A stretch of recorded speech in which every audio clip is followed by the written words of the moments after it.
I was on a business trip and left my 8-year-old daughter with my mom and sister. Then the hospital called. She's in critical condition after an accident. My sister whispered, "We didn't mean for it to get that bad." I asked, "What did you do to her?" The silence on the other end told me everything. I booked the first flight home, and I wasn't coming alone. The night it happened, I was sitting in my hotel room in Chicago, half watching the local news while finishing up an email to my boss.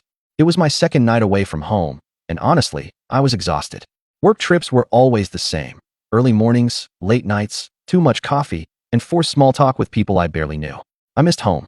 I missed my daughter, Ava. She was 8, smart, funny, and way too stubborn for her own good. She had just lost her 2 front teeth, and she loved showing off her gap-toothed smile every chance she got. I had left her with my mom and my sister, Lacey, back in Atlanta while I was away. My mom had practically raised Ava since my divorce 3 years ago, stepping in whenever I had work obligations. She was old-fashioned, but she loved Ava. Lacey, on the other hand, she was a wild card. She was the younger sister who never quite grew up. Self-centered, impulsive, and always had a short fuse. She and Ava butted heads sometimes, but I figured my mom would keep things in check. That night, as I stared at my half-eaten room service dinner, my phone rang. It was the hospital. "Mr. Calloway?" A woman's voice, calm but urgent. "Yes." My chest tightened. "This is St. Francis Medical Center in Atlanta. Your daughter, Ava, was brought in earlier tonight. She's in critical condition after an accident." Everything around me seemed to go silent. What kind of accident? My voice cracked. "I can't disclose full details over the phone, but she was brought in by her guardian. She has sustained significant injuries. You should come as soon as possible." I felt like the air had been skied out of the room. "Who brought her in?" There was a pause. "Her aunt. Lacey." Then my phone buzzed again, Lacey's name flashing on the screen. I answered immediately. "What the HLL happened?" I nearly shouted. For a second, there was nothing. Then a whisper. "We didn't mean for it to get that bad." My stomach dropped. "What did you do to her?" Silence. A heavy, damning silence. I ended the call and booked the next flight home. And I wasn't coming alone. The plane ride home felt endless. I gripped my phone so tightly my knuckles ached, replaying Lacey's whisper in my head. We didn't mean for it to get that bad. She hadn't said it was an accident. She hadn't said Ava had fallen or that something unavoidable had happened. She said, "we." I clenched my jaw, trying to focus. I wanted to believe my mother had protected Ava. I wanted to believe that she hadn't just stood by and let Lacey hurt her. But that silence on the phone had told me everything I needed to know. As soon as the plane landed, I grabbed my bag and rushed out of the airport. I didn't stop for a cab. I had already arranged for my friend, David, to pick me up. David was an ex-cop, the kind of guy who knew when to ask questions and when to just drive. The second I threw my bag in the back seat, he pulled out onto the highway. "What do we know?" he asked, keeping his eyes on the road. I swallowed hard, trying to steady myself. "Ava's in critical condition. The hospital said Lacey brought her in. My mom was there too." David exhaled sharply. "And neither of them told you what actually happened?" "No. Lacey just said they didn't mean for it to get that bad." My voice felt like gravel in my throat. "I swear to God, David, if she, I couldn't finish the sentence." David nodded. "We'll get answers." The ride to the hospital took 20 minutes, but it felt like a lifetime. My stomach was in knots by the time we pulled up to the emergency entrance. I practically jumped out before the car stopped moving. Inside, the hospital was cold, sterile. The scent of disinfectant and something metallic filled the air. I walked straight to the front desk. "My daughter, Ava Calloway. Where is she?" The nurse glanced at her computer, then looked up at me. "She's in the ICU. Are you her father?" "Yes." My voice came out raw. She nodded. "Follow me." She led me down a long, white hallway, past closed doors and hushed voices. Every step made my heart pound harder. Then we reached a room. The nurse stopped and turned to me. "The doctor will be in soon."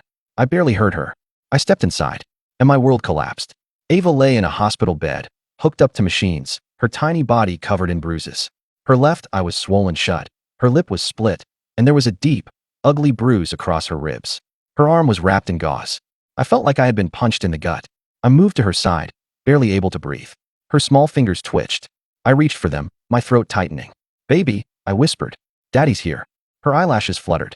Then, her one good eye opened slightly. "Daddy." A broken kind of relief crashed over me. "I'm here, sweetheart," I said, brushing her hair back gently. "I'm right here." Her little hand squeezed mine. Then, in a voice so small I almost didn't hear it, she said, "Aunt Lacey was mad. She pushed me, and Grandma didn't stop her." Everything inside me went still. I don't remember leaving the hospital room. I don't remember storming back down the hallway, my pulse pounding so hard I could barely see straight. I do remember David catching my arm before I made it out the front doors. "Where are you going?" he asked, eyes sharp. "To my mother's house." I said, my voice like steel. To get some goddamn answers. David hesitated. Jake, no, I snapped. She let this happen. She let that psycho put her hands on my daughter.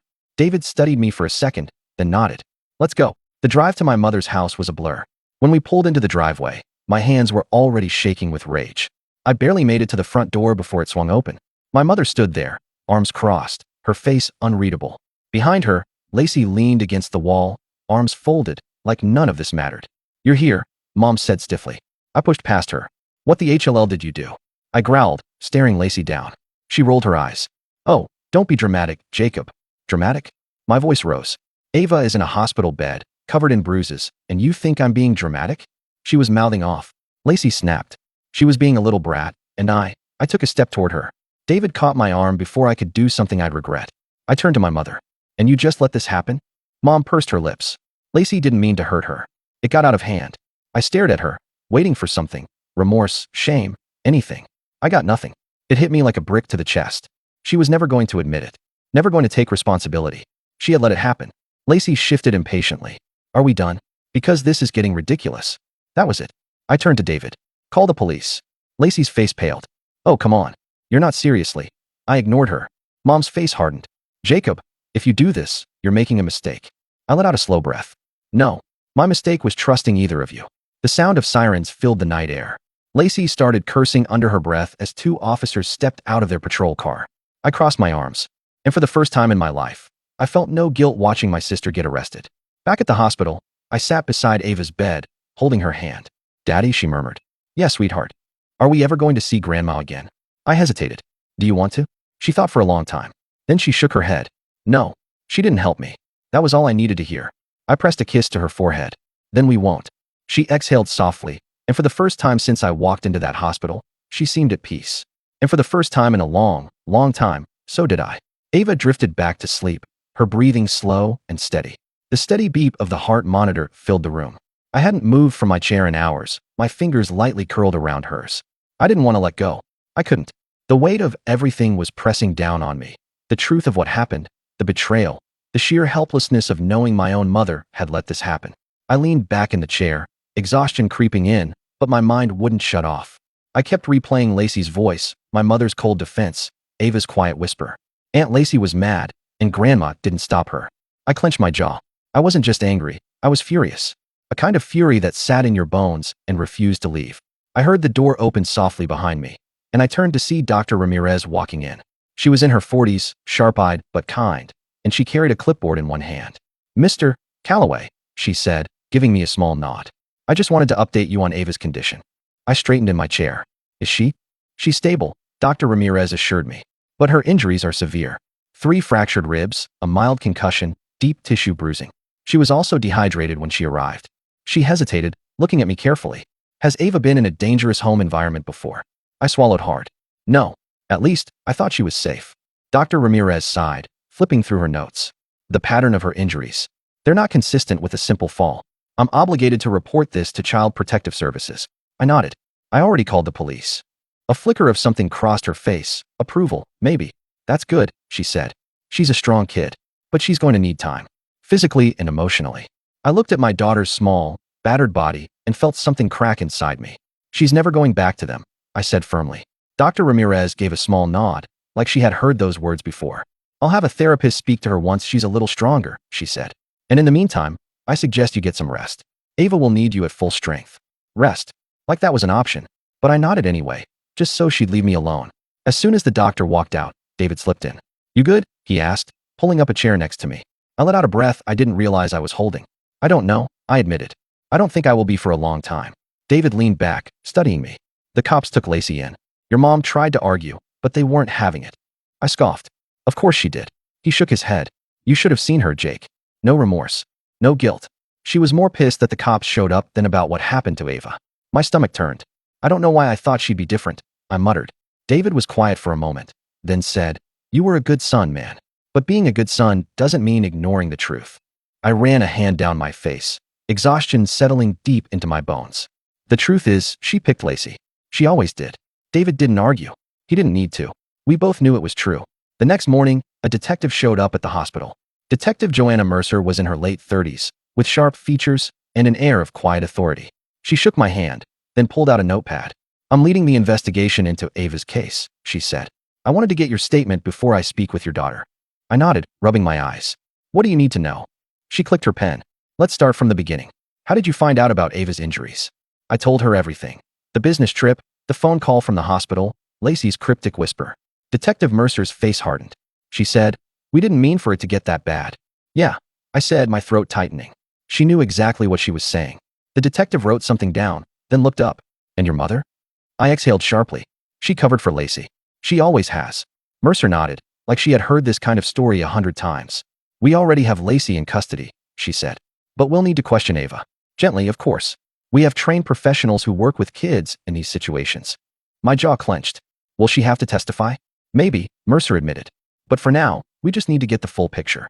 I hesitated, glancing at Ava, still sleeping peacefully. Can we wait until she's stronger? I asked. Mercer gave a small, understanding nod. Of course. She flipped her notepad closed. In the meantime, I suggest you start thinking about legal steps. Custody, restraining orders, anything to make sure they can't come near her again. I had already been thinking about it. I'm on it, I said. I didn't expect my mother to show up at the hospital. But that afternoon, she did. I was coming back from the cafeteria, a stale coffee in hand, when I saw her standing outside Ava's room. I stopped cold. She turned, eyes red-rimmed. Jacob, she said, voice softer than I had ever heard it. I stepped closer. You don't get to be here. Her lips trembled.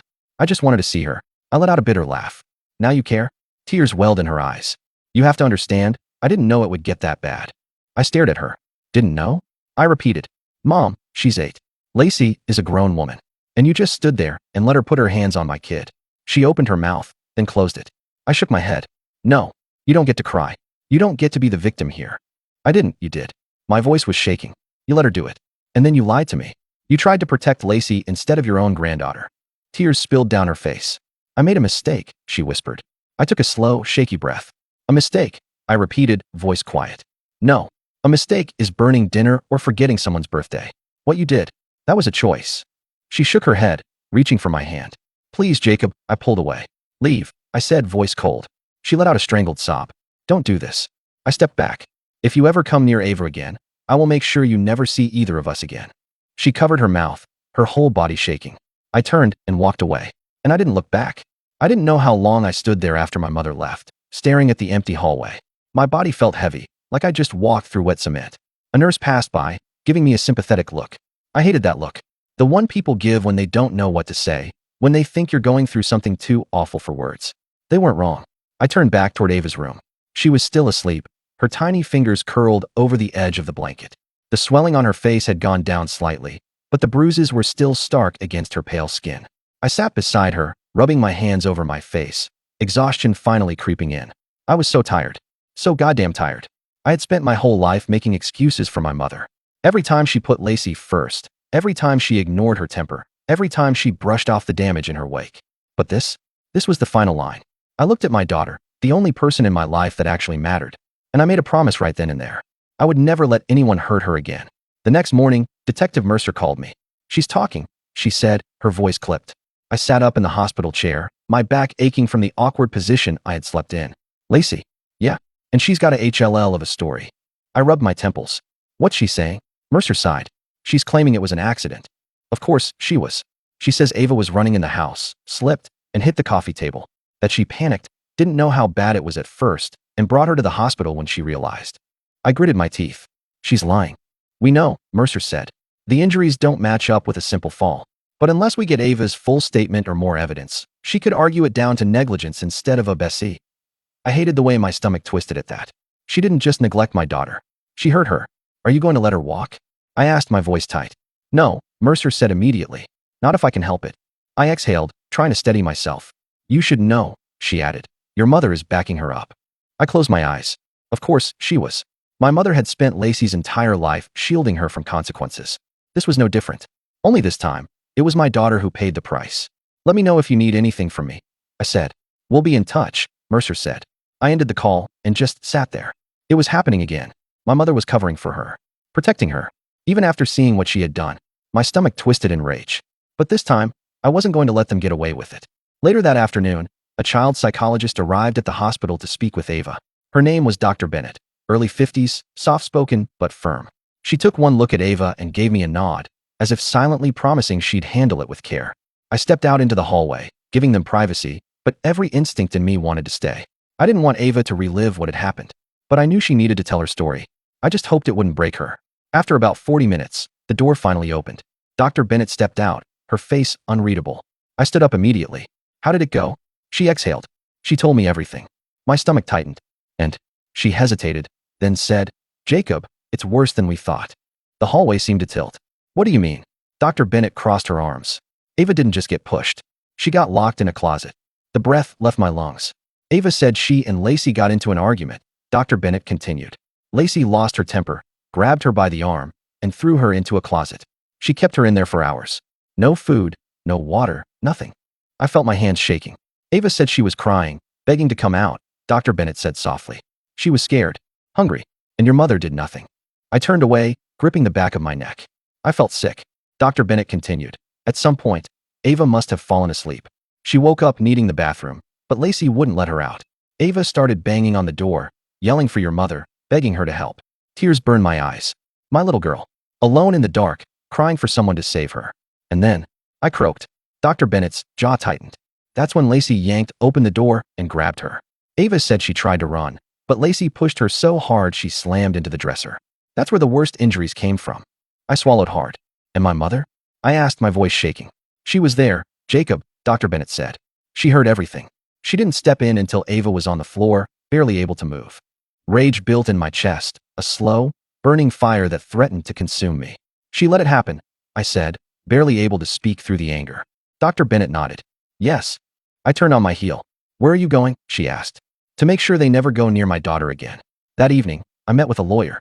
His name was Andrew Cole, mid-40s, sharp as HLL, and known for tearing people apart in court. I told him everything. I want full custody, I said, and I want restraining orders against both of them.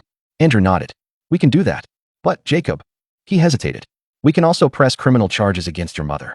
I stared at him. I hadn't even considered it. Lacey is already facing child abuse charges, Andrew continued. But your mother? She was complicit. She allowed it to happen.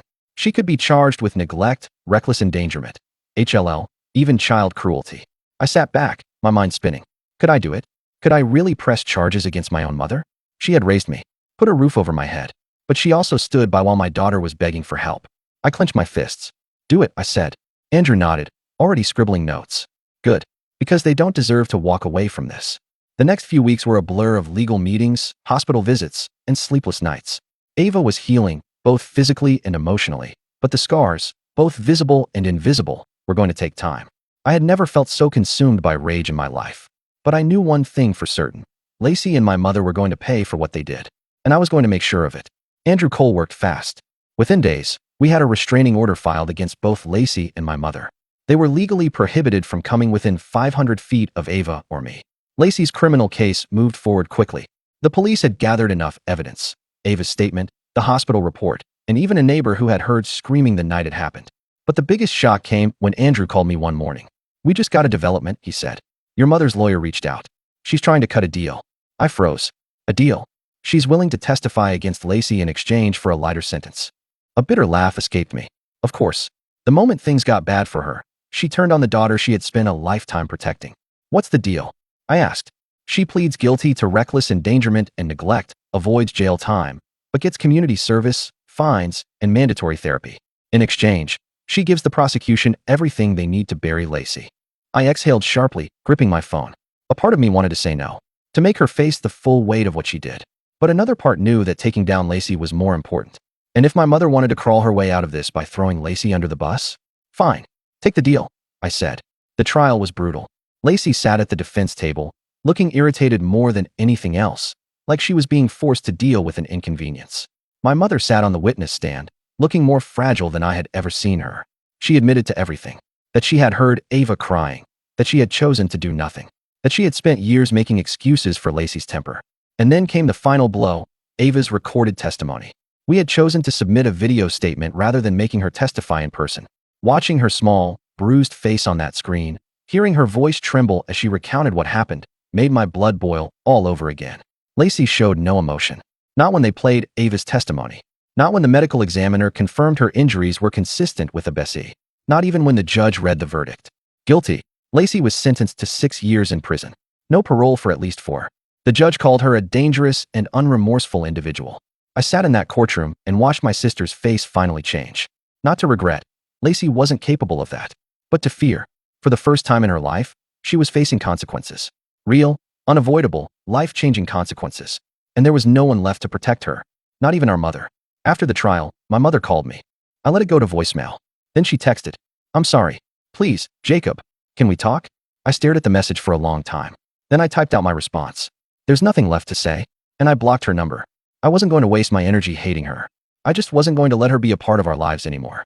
Ava and I moved out of Atlanta. Not far, just far enough to start fresh. I found a house in a quiet neighborhood, a good school for Ava, a place where she could finally just be a kid again. Therapy helped. She still had nightmares, still flinched sometimes when people raised their voices. But she was smiling more, laughing again. One night, as I was tucking her into bed, she grabbed my hand. "Daddy." "Yeah, sweetheart. Are we ever going to see Grandma again?" I hesitated. "Do you want to?" She thought for a long time. Then she shook her head. "No." She didn't help me. I pressed a kiss to her forehead. "Then we won't." She exhaled softly, closing her eyes. And for the first time in a long time, she slept peacefully. And for the first time in a long time, so did I.